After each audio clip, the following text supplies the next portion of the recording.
ایک دفعہ حضرت علی رضی اللہ تعالیٰ عنہ کی بارگاہ میں ایک شخص حاضر ہو کر کہنے لگا، یا علی رضی اللہ تعالیٰ عنہ، دنیا میں کچھ لوگ دیکھنے کو ایسے بھی ملے ہیں جو امیر خاندان میں پیدا ہوئے، جب ان کا وصال ہوا تو اس وقت بھی وہ امیر ہی تھے، ان سے کبھی بھی رزق ختم ہی نہیں ہوا، لیکن اس کے ساتھ ساتھ دنیا میں ایسے لوگ بھی پائے جاتے ہیں جو چند عرصے کے لیے امیر ہوتے تو ہیں لیکن وہ بعد میں پھر سے غریب ہو جاتے ہیں، رزق ان لوگوں سے چھین لیا جاتا ہے۔ اس شخص نے پوچھا، یا علی رضی اللہ تعالیٰ عنہ، وہ کون سے ایسے گناہ ہیں جو رزق میں کمی لاتے ہیں، رزق کو ختم کر دیتے ہیں؟ حضرت علی رضی اللہ تعالیٰ عنہ نے فرمایا، اے انسان، 5 ایسے گناہ ہیں جس کو کرنے سے انسان کا رزق ختم ہو جاتا ہے، اس کے رزق میں آہستہ آہستہ کمی آنا شروع ہو جاتی ہے۔ اس شخص نے پوچھا، یا علی رضی اللہ تعالیٰ عنہ، وہ 5 گناہ کون کون سے ہیں؟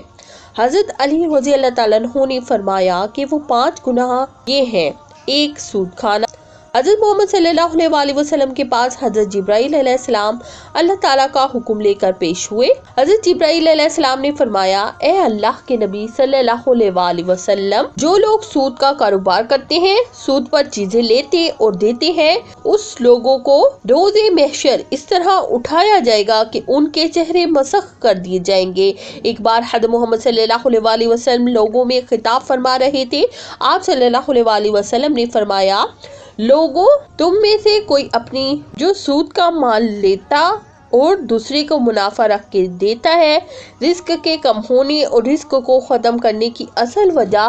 سود کھانا ہے۔ حضرت شیخ سعدی رحمت اللہ علیہ فرماتے ہیں، ایک بار میں ایک نیا مکان خریدنا چاہتا تھا، میں مکان کی تلاش کر رہا تھا کہ ایک شرابی میرے پاس آ کر کہنے لگا، حضرت فلاں محلے میں ایک مکان ہے جو بہت ہی خوبصورت بنا ہے، آپ نیا مکان ادھر ادھر تلاش کرنے کے بجائے فلاں مکان خرید لیں، میں بھی اسی محلے کا ہوں، اس طرح میں آپ کا ہمسایہ بن جاؤں گا، اس مکان میں کوئی عیب نہیں ہے۔ حضرت شیخ سعدی فرماتے ہیں، اے نادان بندے، اس سے بڑا عیب اور کیا ہو سکتا ہے کہ تو میرا ہمسایہ بن جائے کیونکہ تو سود کا کاروبار کرتا ہے، اس سے بڑا عیب اور کیا ہونا ہے؟ یہی تو سب سے عیب ہے کہ وہ مکان لینے سے تو میرا ہمسایہ بن جائے گا، اگر وہ مکان مجھے مفت میں بھی ملے تو میں ایسا مکان نہیں خریدوں گا۔ حضرت شیخ رحمت اللہ فرماتے ہیں کہ تیرے بننے کے بعد اس مکان کی قیمت 10 گنا سے بھی زیادہ بڑھ جائے گی۔ حضرت علی رضی اللہ تعالیٰ عنہ نے فرمایا کہ دوسرا سب سے بڑا گناہ یہ ہے کہ تم کسی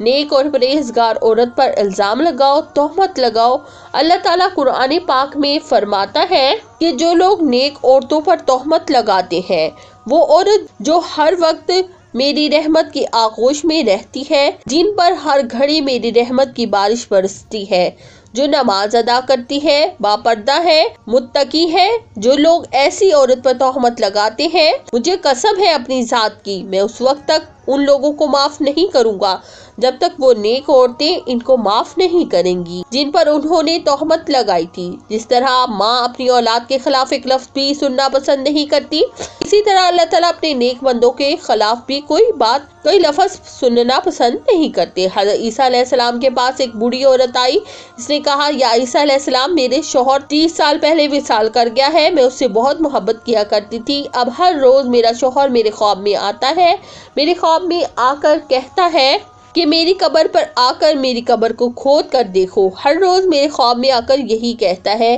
کہ ایک بار میری قبر پر کھود کر میرا چہرہ تو دیکھ لو۔ یا عیسیٰ علیہ السلام، میں بہت ہی دور چل کر یہ مسئلہ آپ علیہ السلام کے پاس لے کر آئی ہوں۔ حضرت عیسیٰ علیہ السلام نے کہا کہ آؤ، میں بھی آپ کے ساتھ آپ کی شوہر کی قبر کھودنے کے لیے چاہتا ہوں۔ وہ دونوں قبرستان پہنچ گئے جہاں اس بوڑھے کی قبر تھی۔ قبرستان جہاں کے قبرستان جا کر حضرت عیسیٰ علیہ السلام نے فرمایا کہ بتاؤ تیرے شوہر کی قبر کون سی ہے؟ بوڑھی عورت نے اشارہ کرتے ہوئے کہا، یا عیسیٰ علیہ السلام، یہ قبر ہے۔ حضرت عیسیٰ علیہ السلام نے قبر پر کھڑے ہو کر اللہ تعالیٰ سے رو رو کر دعا کرتے رہے۔ دعا کرنے کے بعد حضرت عیسیٰ علیہ السلام نے فرمایا، اے قبر کے اندر سونے والے، اللہ تعالیٰ کے حکم سے کھڑا ہو جا۔ اس قبر سے ایک انسان اٹھ کھڑا ہوا، جس کو دیکھ کر بوڑھے نے زوردار چیخ ماری اور بے ہوش ہو کر گر گیا۔ جس کو دیکھ کر بڑھیا نے